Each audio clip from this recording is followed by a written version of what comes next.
Warning. This podcast may contain spoilers from whatever TV show or movie is mentioned. Please listen at your own discretion. Welcome to Viewers Anonymous.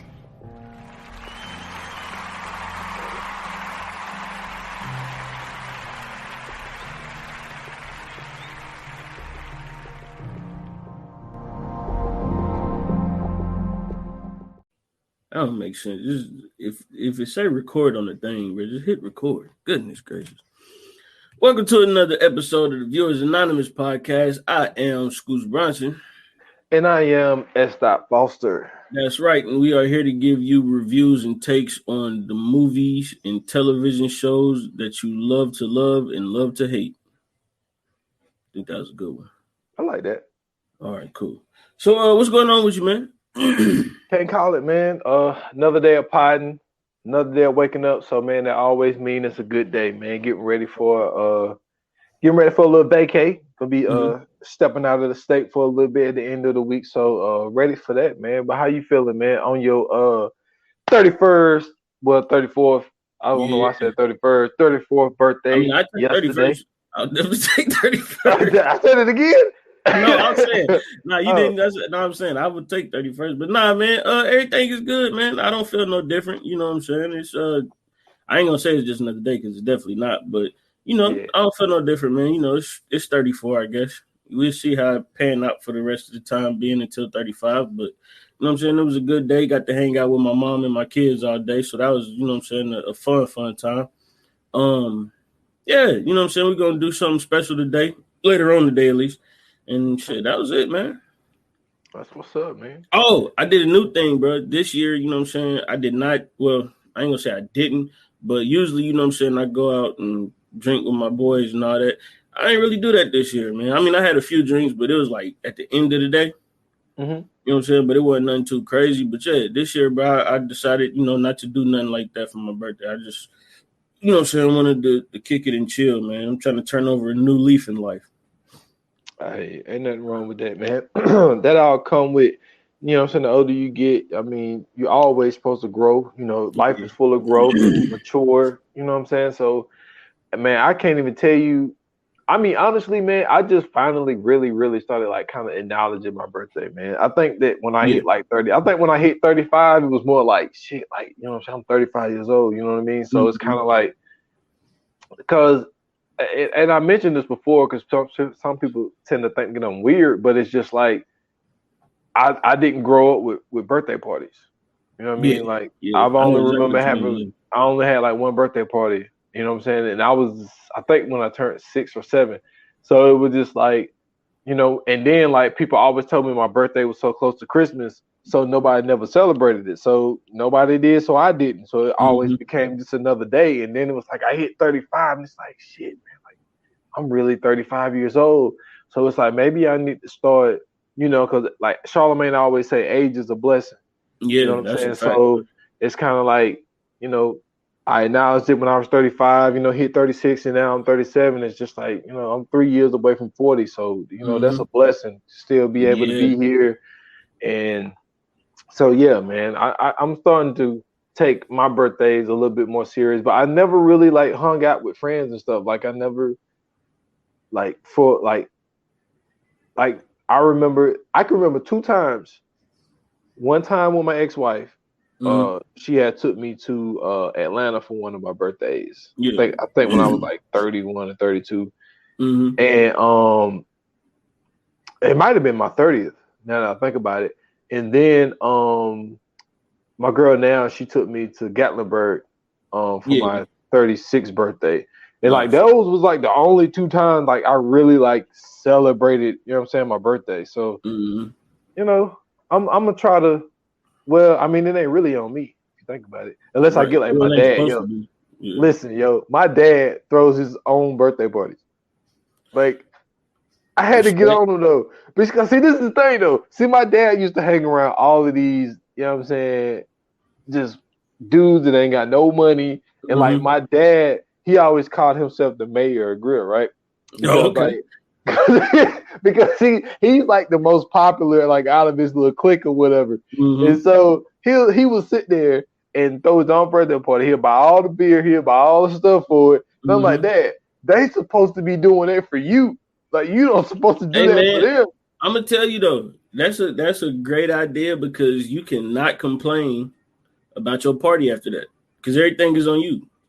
Everything is on you, but then I told him the way I look at it, it's kind of like you, even though they was gonna come anyway, it's like you kind of paying them to hang out with you on your birthday. And I'm like, it's more so. I mean, I see how you saying it, but I'm saying like it's more so you paying to make sure you enjoy that shit. Cause I've done the same thing before. Like, nigga, I've said, hey yo, let's go meet up at a place, and then I paid for everything, and was like, yeah, all right, cool. I mean, I feel you, but I guess and then another thing I don't like about birthdays is the fact of like, you know what I'm saying, you kind of like, if you're having a party, you center of attention because it's your day. Yeah, and I don't like being center of attention, so it's kind of like I don't want no birthday party. So like I'm kind of good at that. But see, okay, so I grew up totally different, right? So like I used to always have birthday parties. Like we would like have a real, like it'd be a real live birthday party. Like it'd be a pool in the back. You know what I'm saying? We barbecuing, music playing, balloons, cake, all that shit. Like I used to always have birthday parties. And then, you know what I'm saying? Like as I got older, we would still have birthday parties, but like the pool eventually disappeared. You know what I'm saying? Everybody still barbecued, of course. You know what I'm saying? Music was playing and all that. But the only thing that kind of disappeared was the pool. And then like half the time, because I was older, I wouldn't even be there until like later in the day. So like everybody would just be like congregating in the house. And then we all be like at the park hooping or some shit like that. Like, you know what I'm saying? Like it end up like that. And then we come back and then, you know what I'm saying, had cake. We all chill at the house after that. But yeah, the older I got, it was more so like it just became like a hangout thing. It wasn't even really like a party. It was just everybody just came and hung out. You know what I'm saying? And then shit, like after a while, bro, you know that once you get like 20 something, all that shit changes. Just you go out to eat. Yeah. Yeah. My mom took me to what's that shit called? Saki. It's the hibachi grill. Uh-huh. Fire. Is that where they like cooking in front of you and stuff? Okay. That shit was amazing. Yeah, we got a couple down here. We got the biggest one down here is Miyabi's. And then I will say after that it's a place called Kampai Tokyo. Okay. And then the one that's up here like close to where we at now is called Dozo's. Oh, okay. Yeah, so yeah, that should be cool.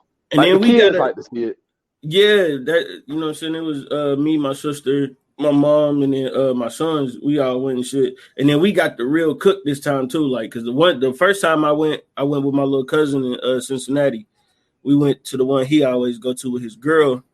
And the dude, I guess the cook was new, so he ain't really do all like the tricks and shit. Oh man, he flipped the egg into the hat and in the front pocket. Yeah, that nigga ain't do none of that shit, man. That nigga, he kept trying to flick food in everybody's mouth. I'm like, man, go on. He do that shit to me. I caught him. I don't do that shit, brother. So my little cousin caught that shit though. I got that shit on video. He caught that shit. He tried to act like he didn't. I'm like, nah, nigga, I recorded. I got you. But nah, so we went to the other one. You know what I'm saying? And dude did that, but he started doing the tricks. He did the egg trick. Nigga, he spent the egg on the fucking frying pan, picked it up with the spatula. I was like, oh yeah, this lit. And then he did something to my son. He grabbed one of the bottles. And he acted like he fell over and squeezed it, and his little string came out. Everybody jumped back like that. I was like, oh yeah, this lit.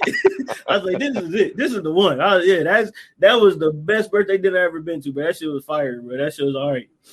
So yeah, man, we had a good time doing that too. So I mean, yeah, this was a great birthday. I ain't gonna lie to you, man.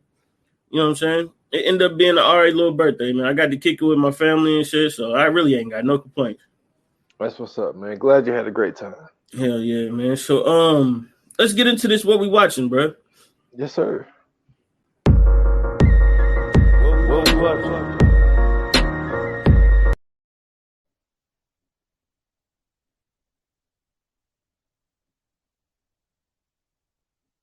Right, that was a delay like a mother. So what you got, man? Oh, what I got, man, the movie that just came out last night. I watched it, you know, since we are a couple hours later than we usually are. I was able to get this movie in. Came out on Hulu. That brand new Predator movie, Prey, man. I was able to get that in last night. I like what they did with it. It's kind of like the origin stories because it's about the I was about to call them the wrong name. It's about the Native Americans. So it's like back in like I think it said 1742 or something like that. Oh, and so it's like, and it's showing you like when the Predator got dropped off here. It's showing him hunt, and then it's mainly about this one Native American girl that's because back then the girls they get the food and they cook and all that type of stuff, and all the dudes go out to do the hunting. Well, she wanted to go out and hunt, and like so her brother. Yeah, so her brother was like that guy. Like he was the one that was, known in the camp of the one that, does best hunting, and he brought a lion back and they celebrated him. Well, it was a female lion. It wasn't huge, but a lion nonetheless.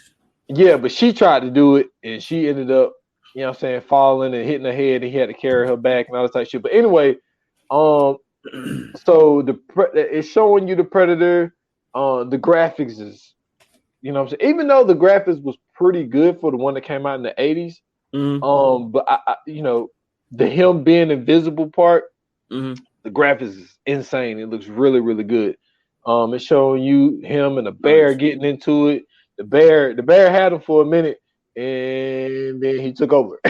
So if you see him in the woods with a grizzly bear, don't help him, help the bear. Yeah, that's what I'm saying. But it was cool. It was cool. I'm seeing people saying it's the best one since the first one. A lot of people was very disappointed with the last few Predators that came out.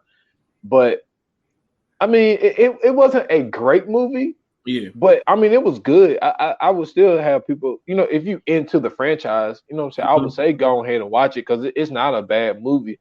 It's just, how much they've been promoting it. It's kind of like you thinking like this shit is gonna be, it's gonna be really hard. But it's good though. I mean, I still would tell somebody like you, like give it a try because you'll probably still fuck with it. But okay. But that's what I watched, man. I watched Prey on Hulu. Up, so my what we watching is a little bit different today. I know we usually talk about movies and television shows, but I know last time I came with the companion pod and all that, but listen here, man. Go on YouTube. Okay. There's a channel called Mountain Rug Cleaning. Mountain Rug Cleaning. I have been watching this for the last 4 days. This shit is amazing. It's rug washing and restoration. This is the most amazing stuff I've ever seen in my life. These niggas take the worst of the worst type of rugs. I'm talking about rugs that's been outside, rugs that's been in dirty houses, that's been in like hoarder houses, all kind of stuff, bro. Like animals trashed it, like all these kind of rugs, and they bring these rugs back to life. They wash them. They got a whole process that they go through. Man, I've been watching hours on hours on hours. I probably watched like 4 videos, maybe like 8 times already. But I've watched about at least 20 videos of this shit. This shit is amazing, bro. I don't know why, but this shit is amazing. And then my second one, and this is I just got into this. But when you get on YouTube, look up horseshoe replacements. And they show you how they replace horseshoes. I've seen that. Yeah, I've seen it. That's crazy. Bro, it's so captivating, bro. It looked like it hurt, but that's what I said too. I'm like, that the horse don't move or nothing. I'm like, yo, like I'm talking about they digging out the dirt, they digging out all the cud and crud and shit. They taking the horse. I didn't know that they nailed the horseshoes onto the hoof. Yeah, I've watched those.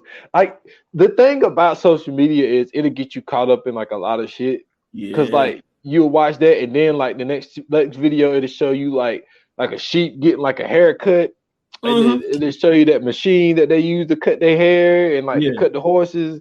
Like I get into those steel videos for some odd reason. Yeah. Like when they be like cutting steel and like making shit out of it. Like I get captivated in that. But if we get caught down that road though, yo, I don't start following this one. It's nature something. You know how I am with tornadoes, dude. These tornado videos. Yeah. Oh my god, man! And it's just one video, man, where it's like you can see the tornado, right? And like the dude is standing at his back door. He got one of the back sliding door joints. Yeah.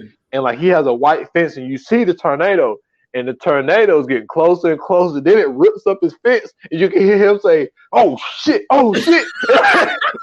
he runs. Like you can see the camera. He turned the camera. He's running through the house trying to hide because the tornado. I feel bad for him because the tornado. I mean, dude, it's coming to hit his house head on. Damn. And it's just like you can see because you're thinking like, "Oh man, this is crazy. This is crazy." Oh shit! Oh shit! And like he took off running, but it's dude. I be on these tornado videos, man, like crazy, man. YouTube will get you. But I do got an actual show too, because I'm glad you said something about the metal thing. They got a show, and I'm late as hell. I didn't even know this. They got like hella seasons of this shit, but it's a show called Forged in Fire, and these niggas make like swords and shit. So they get like a specific type of weapon to make, right, or a certain style of weapon to make, and then they basically get them. It's like, have you know what Chopped is? Everybody know what Chopped is. You know how in Chopped, like they pull some shit out of the box and be like, "This is what you got to cook with." That it's the metal version or the sword version of Chopped. So they bring out all these like metal pieces, like this is what you got to make your sword with. So they give them all these materials to make the sword. They go through it. Now on Chop, they got 3 different rounds of to, cook different shit. On this one, they got basically 3 rounds to make their sword. And they don't go like how Chop do. Instead, what they do is they make their sword. And so once they make their sword, they put the swords through different tests. So they put like through a bending test, through a slicing test, and all that. But like these dudes done made like Nordic broadswords. They done made katanas. They done made a whole bunch of like different, like they made the English swords that the knights and shit use. Like, bro, this shit is amazing.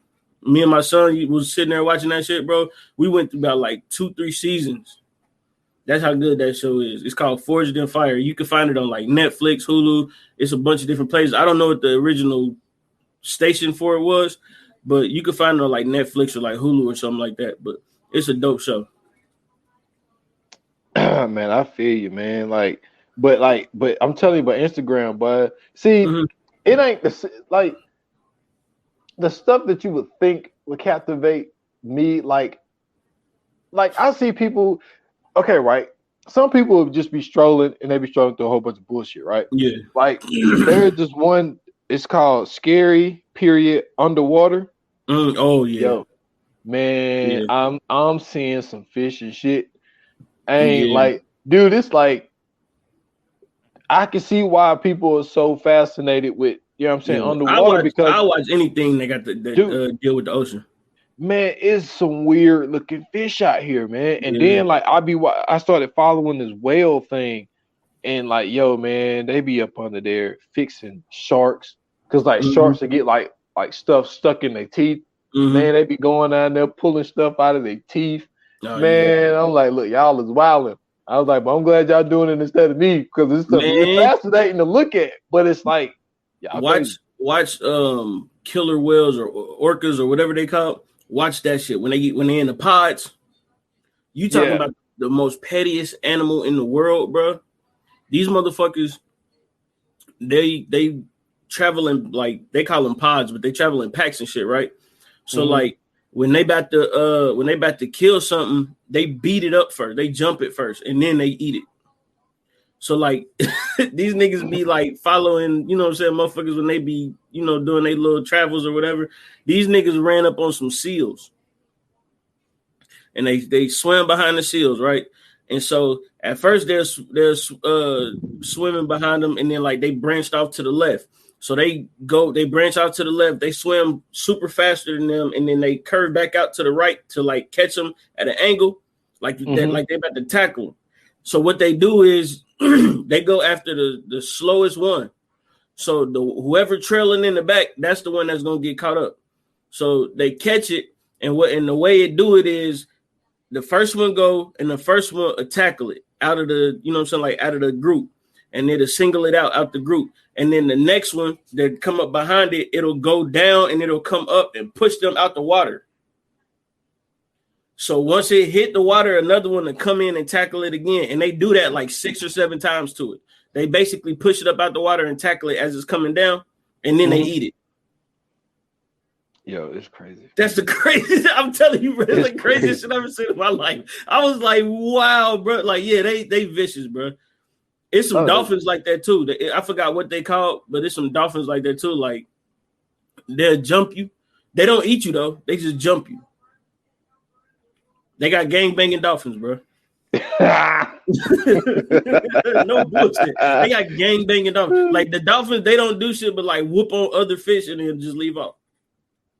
Oh man, this dude. Hey, bro, the mean seas, boy. Yes, sir. So let's get into the feature presentation, man. Today we have the movie Alpha Dog. Came out in 2006. It's starring Emile Hirsch, Justin Timberlake, Anton Yelchin, Bruce Willis, Matthew Berry, and a host of other people. So this movie is basically about a kidnapping of a 15-year-old boy, and a bunch of antics go on along the way, and they all just end up in a bad predicament, bro. Yo. This was crazy. It's definitely crazy, man. To sit back and think that this whole thing started because of $1,200. You know what I'm saying? $1,200 from, you know what I'm saying, this one drug dealer. They go by the name of Johnny Truelove, and the dude. Jake, he told him the whole story, what happened, why he didn't get the money and all this type of stuff. But the one thing I liked about Jake was because Jake knew Johnny Truelove ain't about shit. Like you could tell that he was pampered. Like his dad was the one that was really like the drug dealer. He just kind of had his son take over. He was a self-made bitch, and Jake knew it because like.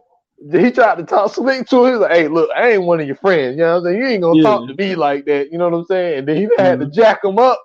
He was about to kill Johnny, but Johnny couldn't handle it. And then he go and kidnap his damn little brother. Well, that was his half brother or whatnot. But like $1,200, my God. And I get it. Because when you in that game, man, like, you know, I talk about this shit a lot because, you know, I do the one pies on the 28 minutes. It's like, yeah, you have to do a lot of shit off principle. But what he did to try to get the money out of him, to try to pull a whole ransom and kidnap a kid and ain't got nothing to do with it, that part is but then he really had everybody else kind of. Johnny Truelove, man, like the character himself, that dude is a bitch. Like, it's just like, dude, you just riding in the van, and now all of a sudden you is involved in a kidnapping, and you have no idea. That's just like in Menace to Society. You know what I'm saying? They went into the store. You know what I'm saying? Kane is just trying to get a 40, and now Kane is involved with a robbery and a murder. It's just like, dude, I'm just riding with you, and now I'm involved in the kidnapping. Like, what the fuck? Yeah. But okay, I got a question. I'm glad you said that. I got a question. So, so you know what I'm saying? Let's put ourselves in this situation. You know what I mean? We just going out to, you know what I'm saying, dude may run an errand or whatever. In the midst of running the errand, the person that you with then commits a crime. Okay. All right. Is it cool to tell on that motherfucker? Yes. Okay. Let's make it sure. I'm not immediately. gonna lie, bro. I'm not gonna lie, bro. I'm giving you up. I got to. Right off the rip. I got to. Right Bro. off the rip. I'm giving you up. Like I don't to. give. Like I had no idea you was about to do. If I was Frankie is a ride or die friend. Because I'm telling you, as soon as he would have been like, "Yo, watch the kid," because and that's another thing. He going to do all the shit he want to do and leaving it up to Frank. Hey, let him stay at your house. Babysit. Yeah, he got babysit. I'm taking this motherfucker home. You hear me? No, like, I'm not. He's not coming to my house. First off, True Love ain't coming to find me. Second, we not about to do none of this. My thing is this: if we gonna commit a crime, right? If we gonna commit a crime, you have to let me know. Exactly. You have to let me decide whether or not I want to join you in said crime. You can't just go commit a crime and be like, we got to get away. No, we don't got to do nothing. You got to get away, sir. I had nothing to do with this. And then this was the crazy part. It was 38 witnesses. Like, are you kidding me? And then Frankie ended up. So they sitting there. They snatched the kid up. And then he was like, yo, we need somewhere to go. Frank is like, yo, my one friend stays over here. They go over to the friend house.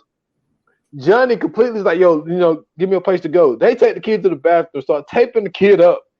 Dude come out the bathroom like, yo, they back here taping the little kid up. It's just like, you going to go into somebody else's house that you never met, throw Frankie under the bus. You know what I'm saying? But it's the crazy part. The kid, even early on, he is compliant. There was no need to even tape him up. Like, they didn't even need to tape. He was just kicking. But see, this is what makes this whole thing, and this is one of the reasons why I wanted to do this movie in the first place, because the movie itself, it's not, let me put it this way, it's not great executed. Right. Like, the cast is crazy. You ain't even like, dude, Sharon Stone is in here. Fucking Olivia Wilde is in here. Amanda Seyfried is in here. Like, there's a lot of fucking well-known people that's in this movie. Ben Foster, even though he kind of overacted in certain scenes. You know what I'm saying? Like when he told him, when the dude tried to get him to do the piss test, even do that whole thing, I'm gonna take you to hell with me. It's like, all right, man, chill out. But it's not like the best movie in the world, but like what leaves you in the middle is, and I like how they set it up. Yo, Amber Heard is in this. Amber Heard is in this. Amber Heard was in the pool. She was one. Shit, Alan Thicke is in this. Yeah, Alan Thicke was the one girl that Susan's dad. He was only in it real quick, but it set Alan Thicke. Yes, sir. So it set it up by showing you how overbearing the mom is, and like he had snuck out and went over to Jake's house, and he was like, "Yo, I would be laying in the bed asleep, and I open my eyes and she's staring at me." You know what I mean? And it's like, yo, that is weird, but it sets it up, letting you know like how much like she really like loved her son, but she was kind of overbearing. She kind of treated him like a little kid, and he's like, yo, I'm 15 years old. So when he got kidnapped, and the way that he got kidnapped, they feeding this dude. This dude, he ain't handcuffed. He got a bed to sleep on. He's offering to help him cut weed and help him clean up and all this shit. They're going to parties. He getting girls. He's like, shit, boy, this is cool. Like, this nigga becoming one of the crew. Yeah, he really one of the dudes in the crew. Like, when you watch the way that he's being kidnapped, you really forget that this motherfucker is being held hostage. 100%, bro. So it's like, I don't even think this have anything to do with like Stockholm syndrome. This is just more of like, my mom's got the clamps on me. She don't let me do nothing. I never get to go anywhere. Now I can get high. I can get drunk.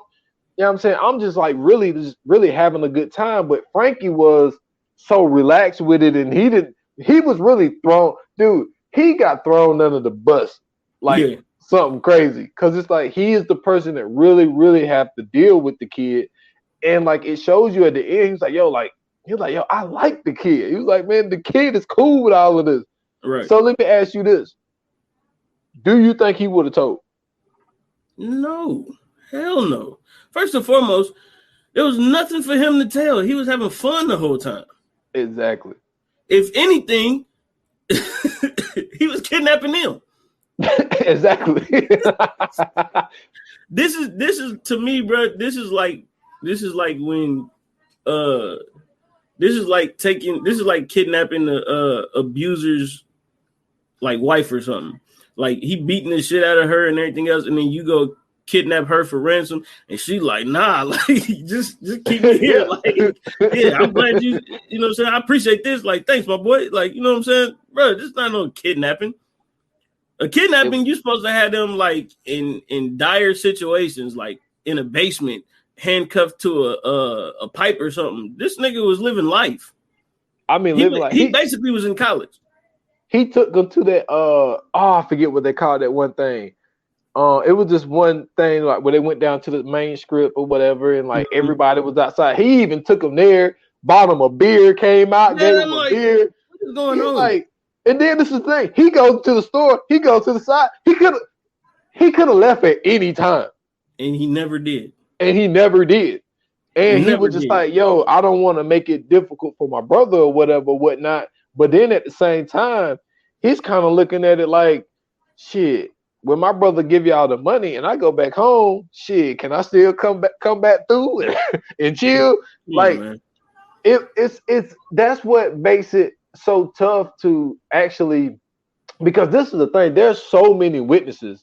Yeah. I'm pretty sure the way that this movie was written, I'm pretty sure they probably did some stuff cinema wise that, you know, but I'm pretty sure like the amount of stories that they was able to get, I'm pretty sure a lot of this shit is pretty accurate. Well, first and foremost, they're the worst kidnappers ever. Let's just go ahead and say that. Secondly, who brings the person that they kidnapping everywhere with them? Dude. Like, why don't you have a central location for this motherfucker to be kidnapping? What is this? Like, you didn't get like a ransom. You got a friend.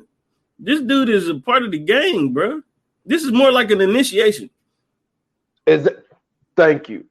But this is a fun initiation though. Like this sure. This is like, yo, like the initiations that I had to go through, like, was way worse than this. Like anytime you kidnap somebody and he say, "Hey, you know what I'm saying, once my brother get out the money, I come back and kick it, bro." Yeah, you didn't do your job.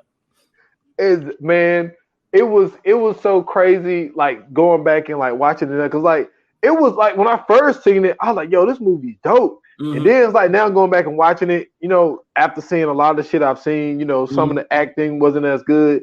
Like there was only one time where because like this was like Justin's, like, I don't know, first or second movie. Like this is when he first like really getting into acting. And you like this, I think this might have been his first one. And you looking at it like, yeah, you only got this role because you Justin Timberlake. Like for sure. Because I think the one after was Out of Time after this one. It was it was after this. That's Out of Time is definitely after this. It has to be after this. Because Out of Time, what year was Out of Time? Let me see here. So Justin Timberlake. God damn, his IMDb is crazy. Oh yeah, you know he used to be a Mouseketeer, bro. Exactly. So he's been on TV. Yeah, he's been on TV. I'm trying to see. Yo, they got. Are they showing me the soundtrack? I'm not asking. Dude, they showing soundtracks. They showing like it's a bunch of shit on here. As an actor, brother. But there was one scene though, and this is the scene that got me. It's a combination of scenes. So when they took him up to the mountain thing, and you know, he was like, you know, Frankie, don't hurt me. And he was like, yo, he's like, I got you, bro. Like, you need to calm down. Like, you know, I'm gonna have to tape your hands. I'm gonna have to do this. And it's just like it was a real emotional scene because like that kid, he killed it too. Yeah. But like even Justin, I was like, okay, this is the first time you actually did a really good acting job. Was right here, and that was the scene that he had to kill it. But yo, Sharon Stone, when they showed her with the bodysuit on, Oh yeah, she was alright. yo, boy, it almost got me, boy. I'm Yeah, she talking was about alright. no, I ain't even talking about that. I'm talking about like she really looked and felt like a mother who, because you got to remember at the bottom of the screen it said that she was in a state facility because she Mhm. tried to kill herself.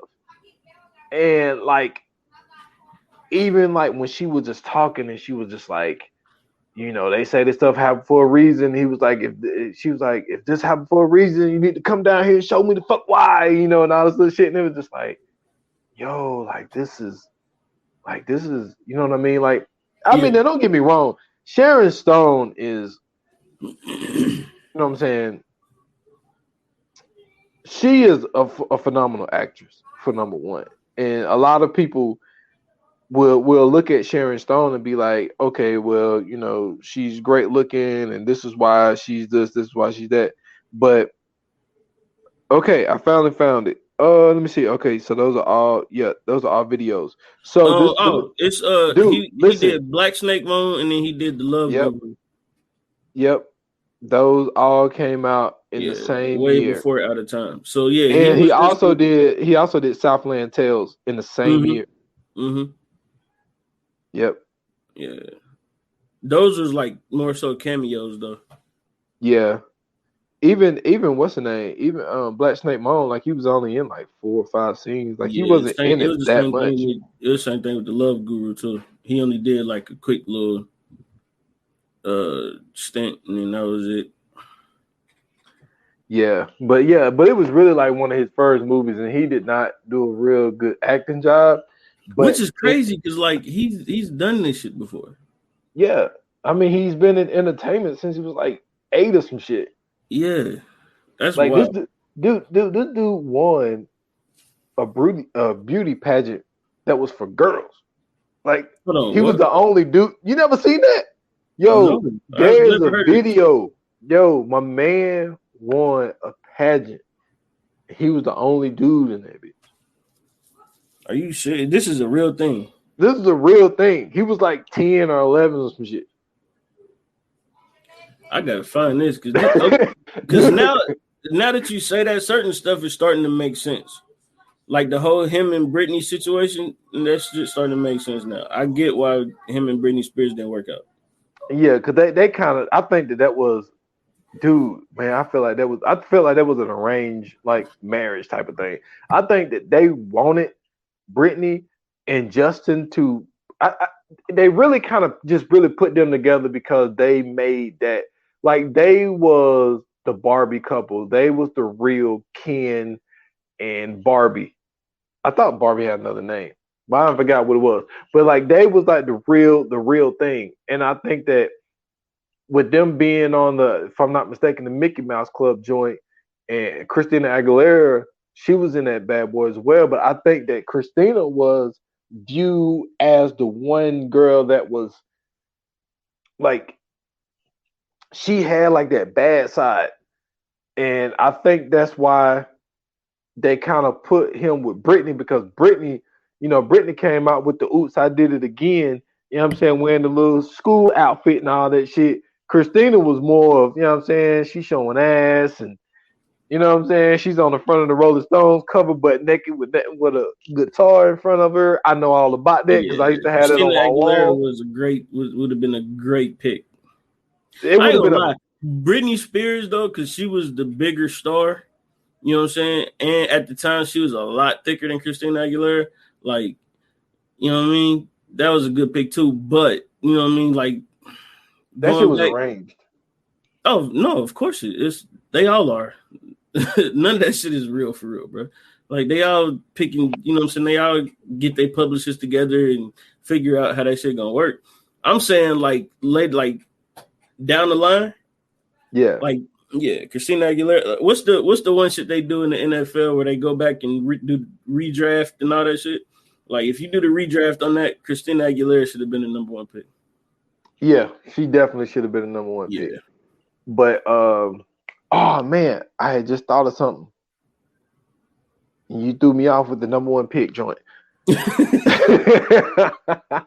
Yeah. But man, yo, my dude had a threesome, my guy, at 15 years old with Amanda Seyfried and Amber Heard. Come on. Okay. Let's can we talk about this, bro? Can we talk about how they keep trying to push Amanda Seyfried on this as like sexy? They tried, but I think they kind of backed up off of it. I'm glad they did, bro. Because like the movies that she got coming out now she's not even trying to play like the sexy girl. But like early on, they kept trying to like make her enticing. Her eyes are too big or something. Like it's something weird about it. Yeah, but not even that. It's just like that's not her. Like she's not that type of chick to me. Like, you know what I'm saying? Like Elizabeth Banks, I can see that. Amber Heard, I can see that. Yeah. Amanda Olivia Wilde. Definitely, for sure. But I'm just saying, like, it's some of them that they be trying to push on us that I'll be like, all right, my boy, like, relax. You know what I'm saying? Like, you kind of doing too much. Yeah. They tried to push her early, and I think that even she kind of like grew out of that. Like, nah, like I ain't trying to do, because the last few movies I seen her in, like, she never like dressed sexy no more. Like, it ain't even really like that type of thing anymore. Like she really, I think that she kind of did what she had to do early. Yeah. And then like maybe that's not even really her personality. Maybe she was just doing it to get the role, and you know, because she was being typecast, and she just kind of went out of it. And she's really trying to be like a serious actress now. But it's just like when you think about like the time he had, it's just like, and just how reckless they were. Like they were terrible. Like, how you gonna do a whole party and then yell at the party when Johnny called him and was like, yo, dude's going home? He gets off the phone and say, my boy's going home. It's like, who does that? They do, man. The worst kidnappers in history. And then even when they was in the bathroom, right? And he was like, yo, like I know Taekwondo or whatever. And he was like, you know, you don't know shit. And then, you know what I'm saying, I put my man down. He could have put you down at any time he wanted, Frankie, and left. Like, that's what I'm saying, bro. Even Jake, yo, I'm telling you, I don't know if that was really Ben, but when he took all those people out at that fucking party, oh yeah, yo, Ben Foster seems like that type of dude though, because that's not the first time he's been in a role where he had to like spaz out. Oh, I forgot we can't say spaz out, where he went crazy like that. Yeah, and then I hate that he was the dude that had the swastika tattoo on his chest, and like he also seems like that type of dude too. He had a whole Hitler poster. He also seems like that type of dude too. That's also, I believe that's also not the first time he's been in a role like that as well.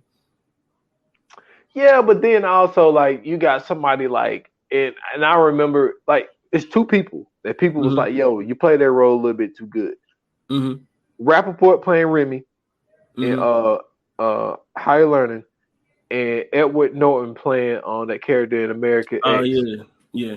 Like some people like, yeah. Ed Norton don't seem like that's what he really seemed like one of them dudes like. If something happened, you know what I'm saying? He kind of like, he's real standoffish.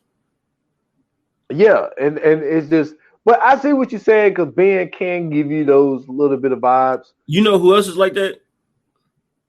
And this is one of my favorite actors, Michael Rooker. Yeah, a lot of stuff he play in, he's always seemed like he's a little racist. He definitely give me the vibes like in the middle of a conversation, he'll call you boy.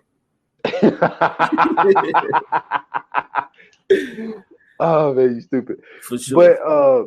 But yeah, like those two brothers, man, like they can really kick your ass, and I just think that And then like the way that Johnny True Love was portrayed in this movie, man, I think it's hilarious because like even the whole scene where Jake went into his house with his boys after he got, because he knew he was the one who called his parole officer and they asked to give him a piss test. So he goes over to his house and my man goes in the bathroom and hide with the gun. They go steal his TV and Jake take a long log shit on his rug, and then the next day he call all his boys like, yo, I come home and then I see that all this stuff happened and somebody man, he was hiding in the fucking bathroom, man. Like I mean, don't nobody know but him. yeah. I came home. And I'm not telling nobody I was in the bathroom hiding. Man, and then then Jake almost killed him at the point. And then that's another thing, like when you go to somebody else's house and cause like when he was trying to drown him in that pool, like, and that's another thing. That even shows you the rest of the crew. They ain't really about shit either.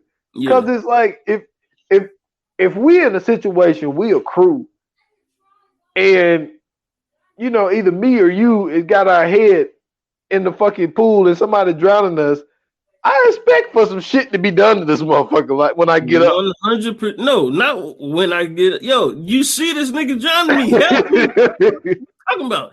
Push him in the pool as well or something. Don't just let this nigga drown me. I mean, they didn't see it at first. I'm just talking about like once they pulled him off, like all bets was off. Like they let him go. Yeah, like, you get jumped in that moment. Exactly. He has to be jumped. They also couldn't kidnap, so I mean, like, I'm not surprised. Yeah, they were very terrible at kidnapping. And, it was just like Emil Hirsch, aka Johnny True Love, the dude that played him. I used to call that nigga Handsome Jack Black before I realized what his real name was. Why, from Speed Racer? That's the only other movie I know him from. But he looked like if Jack Black was the Hollywood guy, you know what I'm saying? Like if he slimmed down and toned up or whatever, and like they tried to make him handsome, that's who Emil Hirsch should be. That's funny. I used to call him handsome Jack Black. I never thought of it that way. Now he really looks like Jack Black to me, bro. I can see it now. Yeah, like if they was like we want to make Jack Black into Chris Hemsworth, you would get Emil Hirsch. That is hilarious. I never thought of that. Damn, I can see that shit too. I'm telling you. That's funny. But hold on. So we got to get into this shit, right? Let's do it. All right, because I got this shit right here. So for the people who never seen or never heard of the story, what ended up happening, like the one dude, look, I couldn't even play the role Elvis for number one. Mm-hmm. They made Elvis a straight up, like he was more of a bitch than Johnny was. Right. But Elvis was the one who, like, for some odd reason had this mad love for Johnny and would do anything that Johnny told him to do. Mm-hmm. So when the whole time when he made the phone call to Frankie and was like, yo, you know what I'm saying, the boy's going home, he already set it up for Elvis to kill the kid. Yeah. So Elvis, he comes over with the piece or whatever. They walk up to the thing, and like I've already talked about the scene where Frankie was like, yo, you're gonna be fine, and then they shoot this man with an Uzi for some odd reason. Like, dude, all you needed was, a 45 or a 9. Like, why you got a whole Uzi for one 15-year-old kid? Because first and foremost, there should be no confusion as to anything that they do at this point. We already know. Right? They don't, like, this whole movie just shows you that these niggas don't know what they're doing at all. Absolutely. All of this shit is on the fly. They are making this shit up as they go along. And then, all the rules of engagement are out the window. Yeah, and the reason why he felt that he needed to kill him and not let the boy go home was because Johnny True Love called his lawyer, and the lawyer said, yo, what would happen if I knew somebody who kidnapped somebody? He was like, your life. Like, yeah. Can't kidnap people. So yeah, also, call your lawyer and tell him yourself. Yeah, but he tried to act like it was a friend. And then he told his dad, and he was like, yo, your son called me today and talk about what if I know somebody who kidnapped somebody. So his dad came over, was like, yo, you need to, get this kid home. He was like, yo, it's already over. I've already put the call. I'm sorry, bro. I'm sorry. Because that's comedy to me, first and foremost. The fact that you called the lawyer and the lawyer called your dad and was like, hey, I think your son kidnapped somebody. And your dad goes and say, hey, man, I don't know what kind of bullshit you on. Take that motherfucker home, man. What are we doing, bro? What are y'all doing right now? Exactly, man. So Well, Elvis, imagine if he'd have called the cops. nah, but his dad definitely ain't called the cops No, because I'm he's talking a about drug dealer too. no, I'm saying because he called the lawyer. I'm saying like imagine if he'd have just called the cops. Like, excuse me, I just got a question. What Oh if yeah, somebody like that'd be like, I'm sorry, sir, where are you right now? Okay, let's talk about this in person. that is hilarious. Come on down to the So street. so the person that's Elvis, Yeah. his real name is Ryan Hoyt. At the Yep. time, he was 20 years old during the murder. He was charged with first-degree murder. And he was convicted November the 21st of 2001, and he was sentenced to death in December 9th of 2001. Mm-hmm. And the person that was Frankie, he was Jesse Rugg. He was 20 years old at the time of the murder, which is kind of crazy because Frankie In the went and movie, bought he's beer. 15. No. Oh no, No, yeah. Frankie. Yeah. Frankie bought a beer. Like, how did he buy a beer at Oh 20? no, it's that's not uncommon. So he was 20 years old at the time of the murder, and he was charged with aiding the kidnapping and murder of Nicholas, and he was convicted in 2002 of aggravated kidnapping for ransom, extortion with special circumstances. Mm-hmm. But he was acquitted of murder, and he was sentenced to life in prison with the possibility of parole after 7 years. He was denied a parole in 2006, but after serving 11 years, he was granted parole and he was released on October the 24th of 2013. Right. So, so William Skidmore was, let me see, which one was he? Let me see, because he was 20 years old at the time of the murder. He was charged with kidnapping and robbery in September 2002, and he was sentenced to 9 years. So this was the dude that was the Latino guy. Yeah. Because now, if y'all know, if y'all seen the movie, he was the one. He was with him during the kidnapping, and then once they took him to the one dude house and like they were chilling, he was like, "Yo, I gotta go see my girl." He was like, "Oh, so you just now remember?" He was like, "Yeah, you know, she get mad if I don't fuck her." Like, that was hilarious. He's I a was smart like, guy. what? Yeah. He's very smart. He's like, I am out of here, and he got the least amount of time because he as had, he should. because he was First and foremost, he's the only non-white in this whole situation. Yeah, get out of there, my guy. Yeah, like, I'm out of here. And so he you know, on the plea bargain, he was released in April of 2009. And Graham Presley, now he was the one. He was 17 years old. He was the dude that was standing out there with them. He was the one that digged the hole. Yeah. Which he didn't dig too much, but that was not a hole at all. Yeah. But anyway, but he was kind of thrown in this shit too because he didn't know what the fuck was going on. He didn't even know the kid. Like, he found out after, well, he was with Susan, so he found out kind of early. He had plenty of opportunities to leave, but he was 17 at the time of the murder. He was the one that dug the grave, and he was tried twice. In July 2002, he was acquitted of kidnapping, and the jury was hung on the murder charge in October of 2002, and he was retried for the murder charge, and he was convicted of second-degree murder, and he was incarcerated in the California Youth Facility until shortly before his 25th birthday, he was released. He was released in 2007. So when it comes to Johnny Truelove, his real name was Jesse James Hollywood. Now, that's hilarious. That is very hilarious. First of all, that his name is Jesse James. His last name is Hollywood. Hollywood. Yeah, that's and hilarious. You know what? If you pay attention to the movie, I think that this was a little thing to him. They played Eminem's song "Say Goodbye to Hollywood." Yeah. And that's when they played that song, that's when he disappeared. Well, was trying to disappear, and that was playing "Say Goodbye to Hollywood." I thought that was a little homage to what his real name is. Yeah. But he was 20 years old at the time. Let me see. He was later found.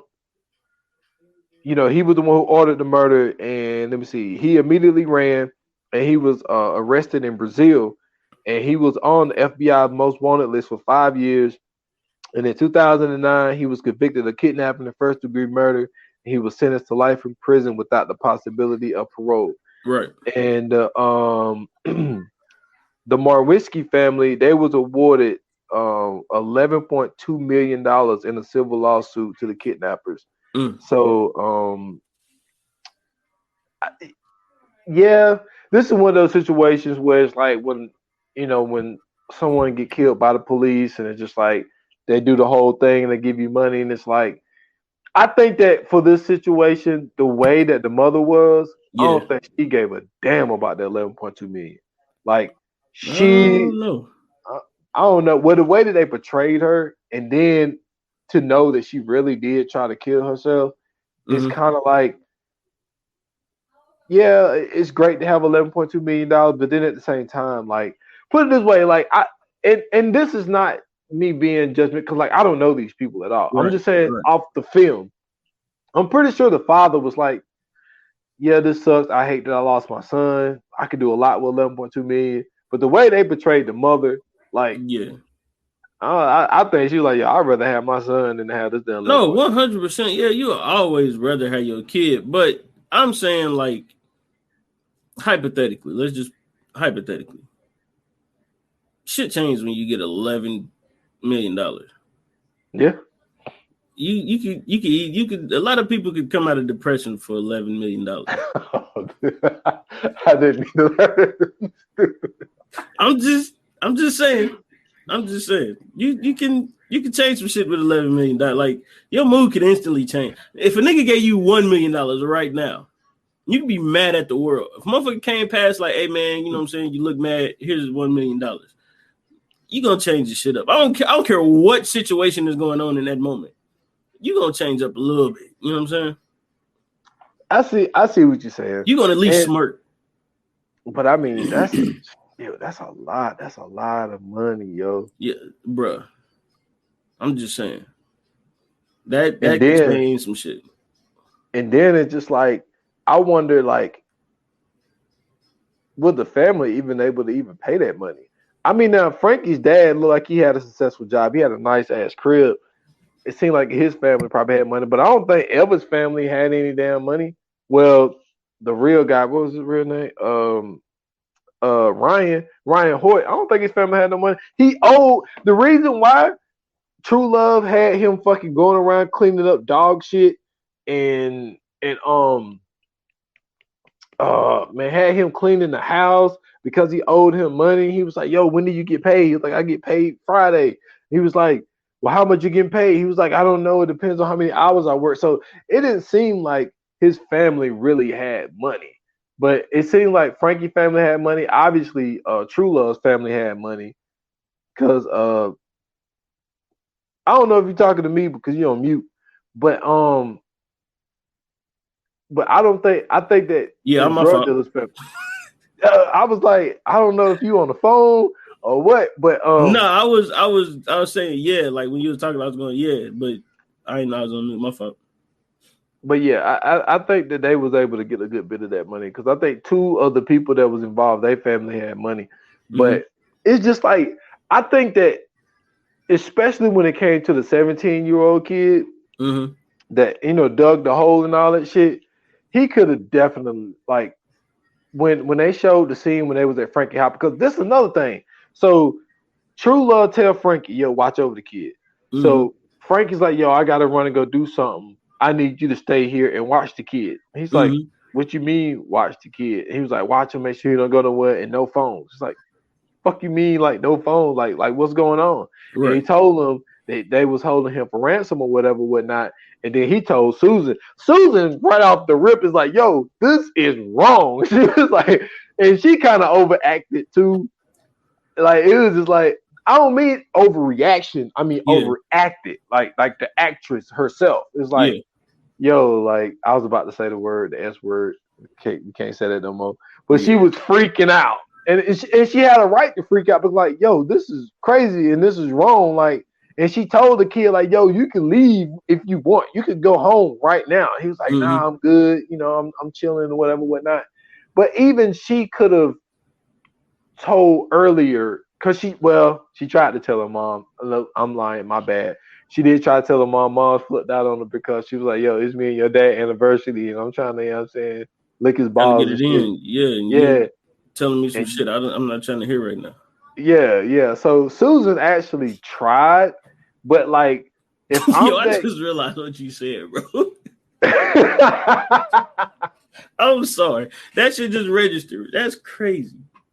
but this situation, it could have definitely turned out differently. But if I'm that kid though, like that when Frankie told me that right off the rip, yeah, I'd have been like, listen, even though this is the thing about True Love. True Love himself, the way they betrayed him, didn't seem like a scary guy. Right. But to have somebody like Elvis, you can easily be like, yo, come on, kid. Like, get in the car. I'm taking you home. Right. But then you also got to think like, yo, is this dude going to send Elvis after me because I took him home? You know what I mean? So it's easy to be like, yo, I would have took him home and this and stuff like that.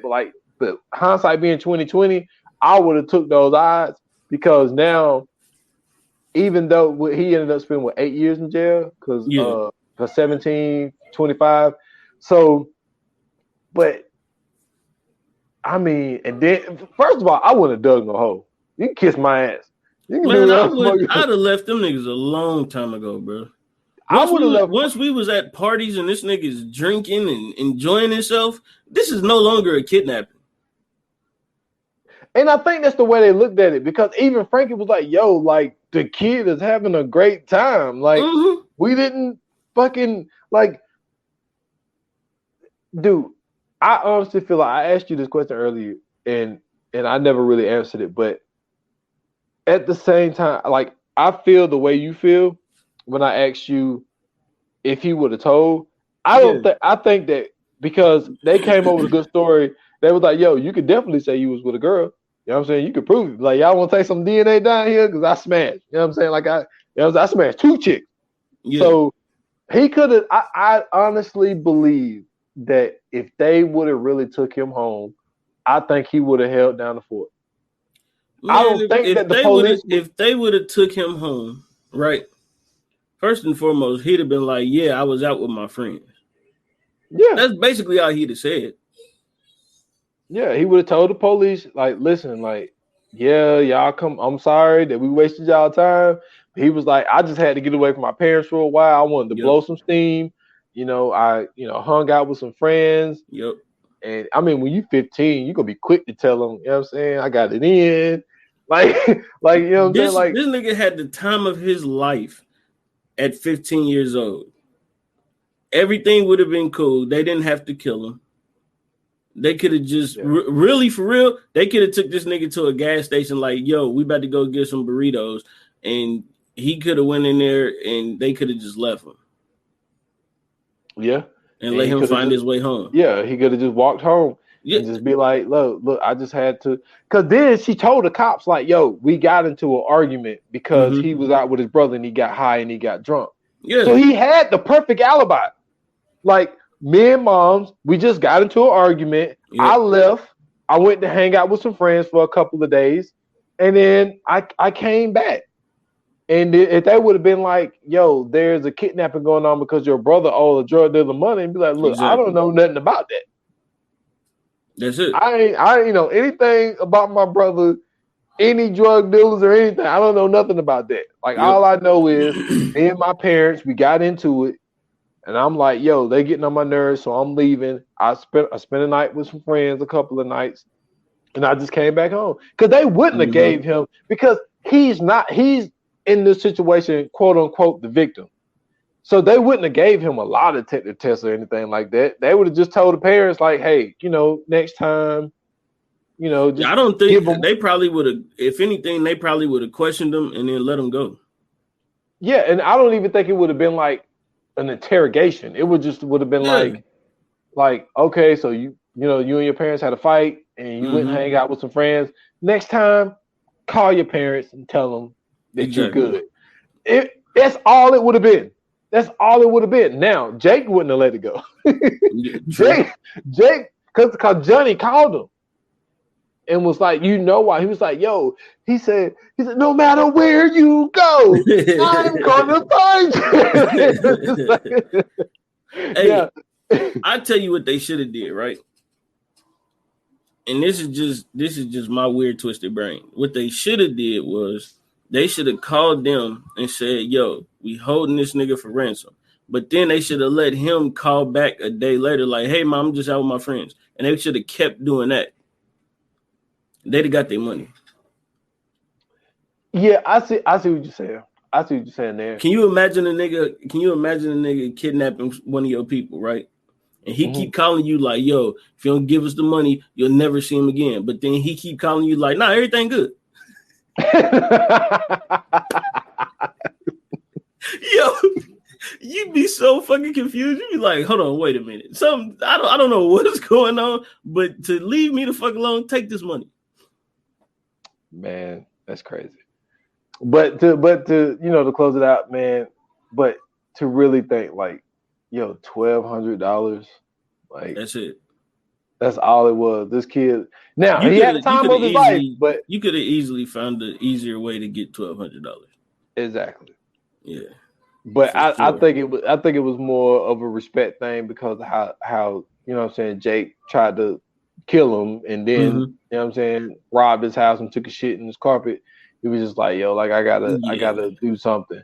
But I'm really feeling I feel for the other dudes, but at the same time, you could have easily got out of it because, like I said, Johnny was a straight up bitch. Like there was no way you're the guy and you bossing me around. Like, nah. But at the same time, like, dude, we just chilling, and then all of a sudden we kidnappers. Like, so listen, I got a question for you. Right? Let's get petty real quick. What's the pettiest thing you could think of outside of like? I mean, it got to be kind of criminalish, I guess. But like, what's the pettiest thing you could think of to get your money back?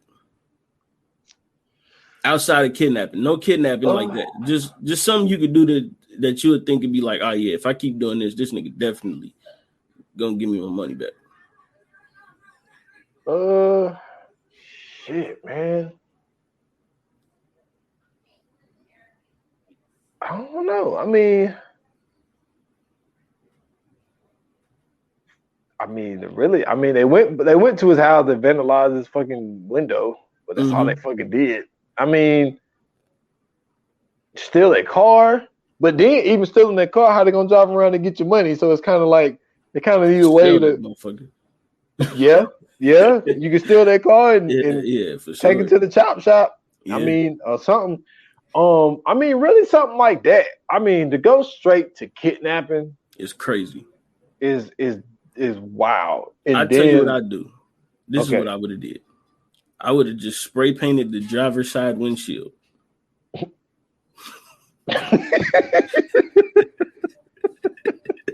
Every time you clean it off, I'd come back and re-spray paint it.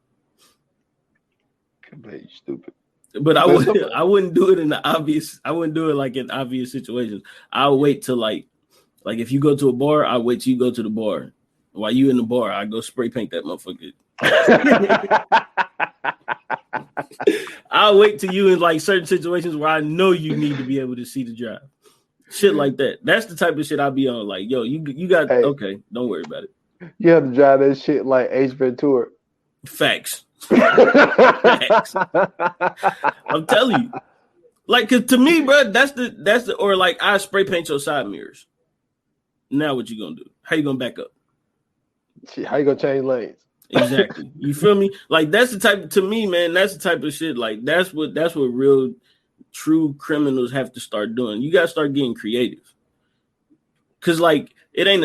Is it illegal to spray? Well, that is vandalism, I guess. So yeah, that would be a crime. Yeah. Yeah, I'm gonna get a vandalism charge, then they get a kidnapping charge. 100. But I mean, first you gotta catch me though. Like it's hard to catch somebody that's doing some vandalism. You know what I'm saying? Well, I mean, you gotta look at it this way because this was. It was what 2000 something? 2000.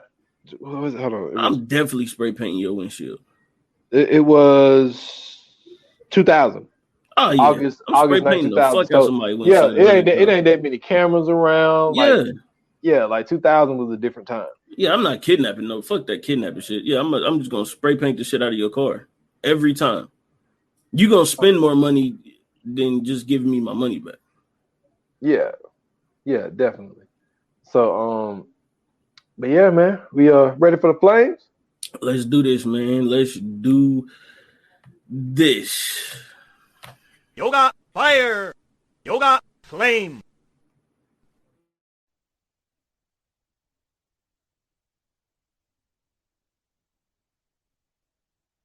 Yo, this delay is crazy. All right, so watching this, man, the cast, even though it's not like the main cast, you know what I'm saying, with a bunch of stars, there were some stars in this cast. Oh yeah, they got Bruce Willis, they got Sharon Stone, two, you know what I'm saying, two legends in the game already. They got, you know what I'm saying, the famous Justin Timberlake in his joint. So I'm sure that they spent a pretty penny as far as casting.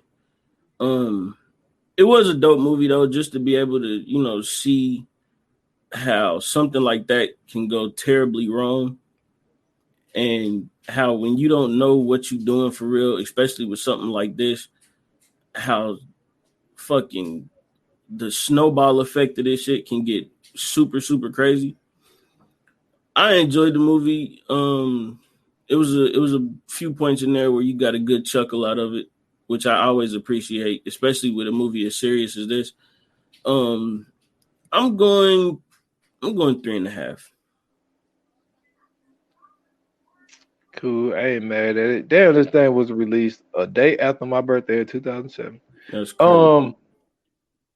But you know, I'm with you, Fight. First and foremost, man, like the cast was crazy. Now, don't get me wrong, a lot of these people wasn't who they was yet, you know what I'm saying? But you know, obviously Bruce Willis and Sharon Stone, but some of these people got bigger later. Like my one dude that was in the faculty, Yeah, like, he ended up blowing up. Olivia Wilde, like even now, she's becoming more of a producer and director now. But like her name is big in the game. Ben Foster is killing it. So the cast was crazy. I thought that the movie was good. Like I said earlier, the execution wasn't the best.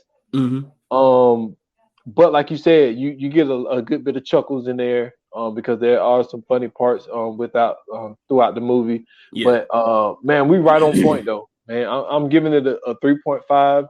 But because one of the main reasons why I even brought this movie up, because I wanted to have the conversation that we had, but then also do something that's a true story and give y'all the facts of what really happened to these people, because I think that part can be missing.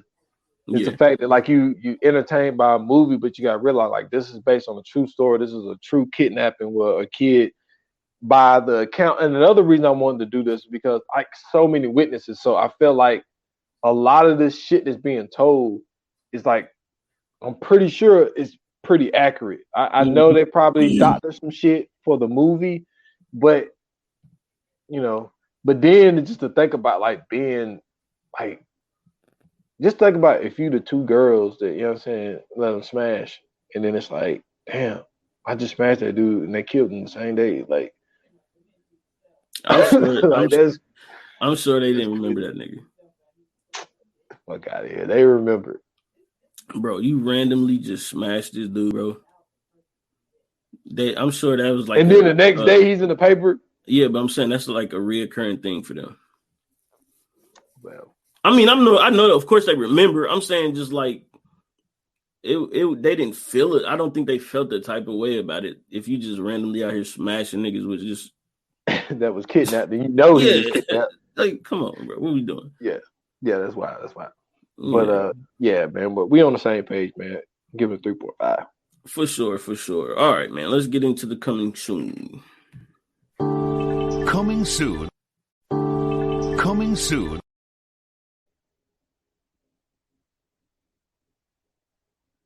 All right, so this next episode, man, we got a great one for y'all. This is actually one of my favorites personally. When you talk about an all-star cast, when you talk about putting people on, when you talk about bringing together a collective, you know what I'm saying? We mentioned it, I don't know how many episodes back, but we've talked about it before with, you know, Will Ferrell, Paul Rudd, you know, Seth Rogen, Jonah Hill, Michael Cera, when they all came together and start putting out all of these movies with each other, this is, you know what I'm saying, this was ahead of its time for sure. You know, Eddie Murphy, Richard Pryor, and all them, they've been doing this forever. So this was kind of like the beginning stages of that. We're talking about Harlem Nights. Oh man, one of the funniest movies of all time. One of my top 10 comedies. I can't wait to do this one, bro. I really can't wait to do this one. This one, you talk about quotables. Yeah. I probably quote this movie and Coming to America more than I quote any other movie. Yo, Harlem Nights is like one of the all-time movies, man. Like this is gonna be so fun doing this one. But we always have a lot of fun doing the comedies. Mm-hmm. So the casting this shit is crazy though. Man, okay, we can't do because we're gonna. No, I'm not. Yeah, I'm not going down. I'm just saying, like, just the cast in this joint is wild because it's like when you think about everybody that's been in this movie and then you see their careers go from there on. Yo, like this was great. It's some, when I say some legends in this movie, it's some legends in this movie. Man. I mean, absolute legends. And this ain't just us throwing the word. I mean, I'm pretty sure everybody that listens to this podcast has seen it. So y'all know this ain't just us calling somebody that's a borderline legend. It's legendary people. And like you said, for them to be able to put this together, like, I mean, don't get me wrong. Like at this time, Eddie was.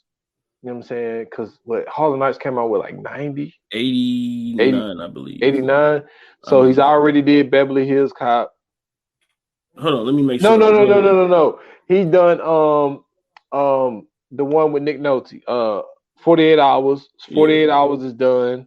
Yeah, it came out in 89. Yeah, so Eddie, and then his success off of Saturday Night Live. Mm-hmm. So like Raw and Delirious. Yeah, Raw and Delirious. He was already a rock star at this point.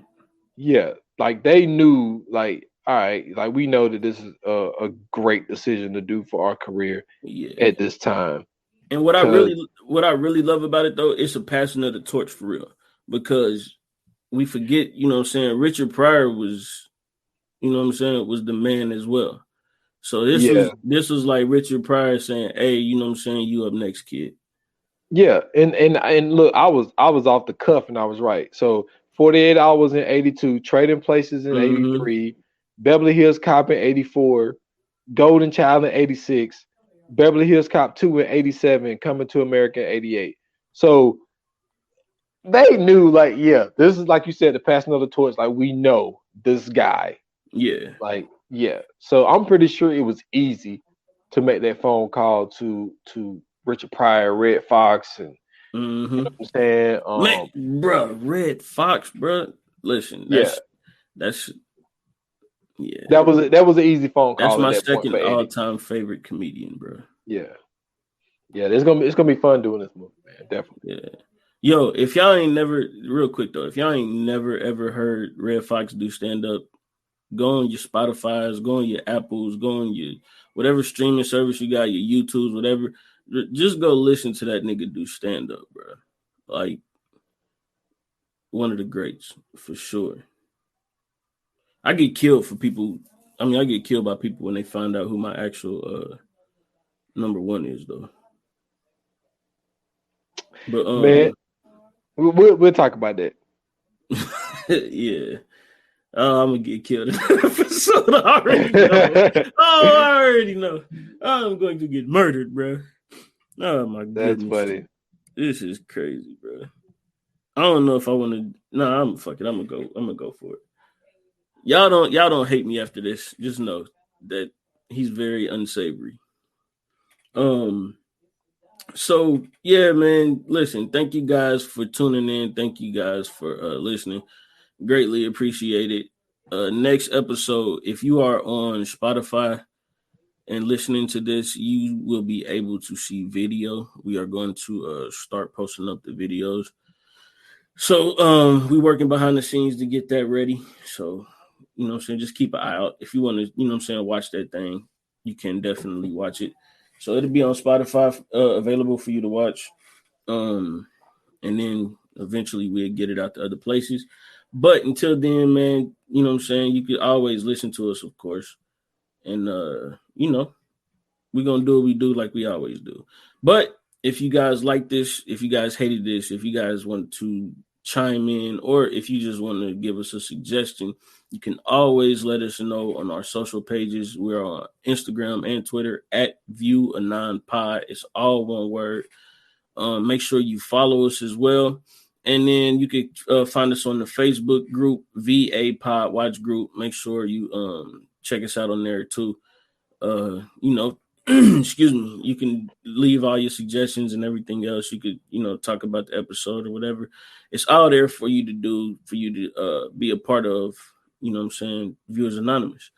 And then if you are just now listening to this podcast as well, because I haven't said this in a long time, make sure you subscribe, make sure you rate the podcast, share it with your friends, and leave us a comment on whatever podcast platform you are listening to this on. That does a lot of help for us as well. And then as far as me, man, you can find me on Twitter at Scoots Bronson. I have a link tree in the bio. You can go ahead and hit that link tree. You can find me everywhere else. And yeah, that's it. And y'all can find me at s.foster8 on Instagram and Twitter, at 28 minutes or less pod. That is just on IG. Go follow the podcast on all major platforms. The 28 minutes or less podcast. I dropped one. Episode 96 just came out yesterday. Mm-hmm. It is great hip hop collabs. Yeah. I got the idea from a podcast. I think you might have some issues with some of the stuff because I think I might have forgot some things. And you're gonna be I'm definitely listening to this one because the cover art that you used, the artwork that you used, was crazy. Oh man, I like that. Yeah, that shit was crazy, bro. I seen it on IG. I looked up. I was like, oh shit, I like that. That was some of the collabs they put together. Great artwork, man. Yeah, so go check that out, man. Just some of my opinions on some of the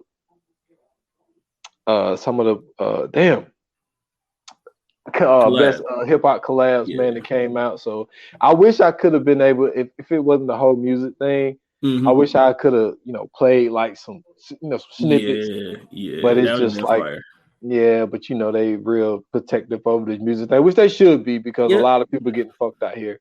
But so go check that out, man. Let me know what y'all think, man. It's on all major platforms.